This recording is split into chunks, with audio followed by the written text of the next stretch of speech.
Hello everyone, welcome back to my channel. আমার চ্যানেলের last ভিডিওতে তোমাদের সঙ্গে আমি শেয়ার করেছিলাম যে আন্দামান পৌঁছানোর পর আমরা সোজা চলে গিয়েছিলাম লাঞ্চ করতে। লাঞ্চ কমপ্লিট করার পর আমরা চলে গিয়েছিলাম সেলুলার জেল দেখতে। সেলুলার জেল, যা আমাদের কাছে কালাপানি নামেও পরিচিত, যেটা মূলত আন্দামান ও নিকোবর দ্বীপপুঞ্জের একটি ব্রিটিশ ঔপনিবেশিক কারাগার ছিল।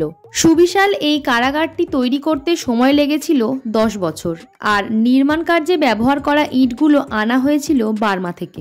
সেলুলার জেলের মোট 7টা উইংস ছিল, আর উইংসগুলোর মাঝখানে রয়েছে একটা টাওয়ার, যেটা সংযোগ স্থল হিসেবে কাজ করত আর রক্ষীরা বন্দীদের উপর নজর দেওয়ার জন্য ব্যবহার করত।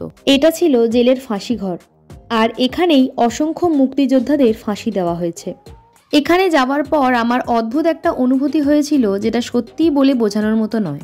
সেলুলার জেলের যে ছোট মডেলটা তৈরি করা আছে, সেই মডেলটা দেখলেই বোঝা যাবে যে জেলের উইংসগুলো অনেকটা সাইকেলের চাকার স্পোকের মতো দেখতে, যার মধ্যে ছিল মোট 696টি সেল, আর প্রত্যেকটা সেল 13 ফুট বাই 7 ফুট সাইজের ছিল।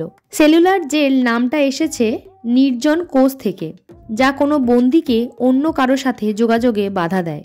এছাড়া উইংস বা স্পোকগুলোকে এমনভাবে ডিজাইন করা হয়েছিল যে একটি স্পোকের সেলের মুখ যেন অন্য স্পোকের সেলের পিছন দেখতে পায়। শুধু তাই নয়, কারাগারের সেলগুলির তালার ডিজাইন এমনভাবেই তৈরি করা হয়েছিল যাতে বন্দীরা কখনোই তালার কুচির কাছে তাদের হাত নিয়ে যেতে না পারে। এমনকি কারারক্ষীরা তালাবদ্ধ করে তালার চাবি কারাগারের ভিতরেই ফেলে দিত। সেক্ষেত্রে বন্দীরা তাদের হাত বের করবার চেষ্টা করবে বা দরজা খোলার চেষ্টা করবে, কিন্তু কখনোই তা করতে পারবে না, কারণ তাদের হাত কখনোই চাবির কাছে পৌঁছাবে না। মানে বুঝতে পারছো যে কিরকম ভয়ানক একটা পরিস্থিতির সৃষ্টি করা হতো। সেই সময় বাংলা, পাঞ্জাব, বিহার, উড়িষ্যা, উত্তরপ্রদেশ, মহারাষ্ট্র সহ বিভিন্ন জায়গা থেকে মুক্তিযোদ্ধাদের পাঠানো হয়েছিল এই কারাগারে। তাদের মধ্যে বেশ কিছু জনের নাম আমাদের কাছে খুব পরিচিত, যেমন শচীন্দ্রনাথ সান্যাল, বটুকেশ্বর দত্ত, সোহান সিং ও বিনায়ক দামোদর সাভারকার। সেলুলার জেলের 7টি উইংসের মধ্যে 4খানা ভূমিকম্পে এবং বিশ্বযুদ্ধের সময় নষ্ট হয়ে গেছে, আর বর্তমানে অক্ষত অবস্থায় রয়েছে মোট 3খানা উইংস। যাই হোক, তারপর সেলুলার জেল ঘুরে দেখার পর আমরা ফ্ল্যাগ পয়েন্ট হয়ে সোজা চলে গিয়েছিলাম করভিনস্কোপ বিচে।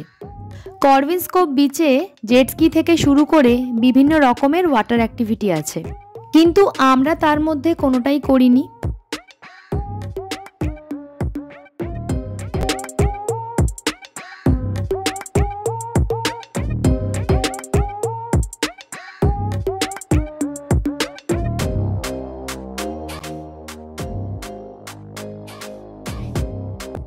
করভিনস্কোপ বিচ ঘুরে দেখে আমরা ওখান থেকে সোজা চলে গিয়েছিলাম ওয়ান্ডুর বিচে সানসেট দেখার জন্য।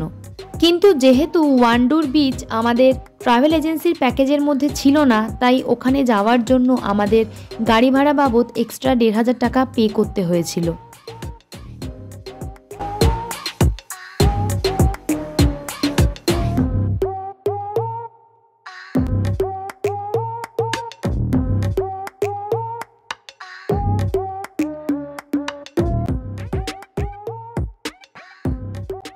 ওয়ান্ডুর বিচের সুন্দর সানসেট উপভোগ করে আমরা সন্ধেবেলা চা খেয়ে আবারও চলে গিয়েছিলাম সেলুলার জেলে লাইট অ্যান্ড সাউন্ড শো দেখার জন্য।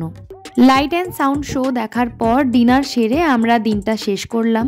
ভিডিওটা কেমন লাগলো অবশ্যই কমেন্ট করে জানিও, আর যদি ভালো লেগে থাকে তাহলে একটা লাইক করে দিও। দেখা হচ্ছে নেক্সট ভিডিও নিয়ে খুব তাড়াতাড়ি। টাটা।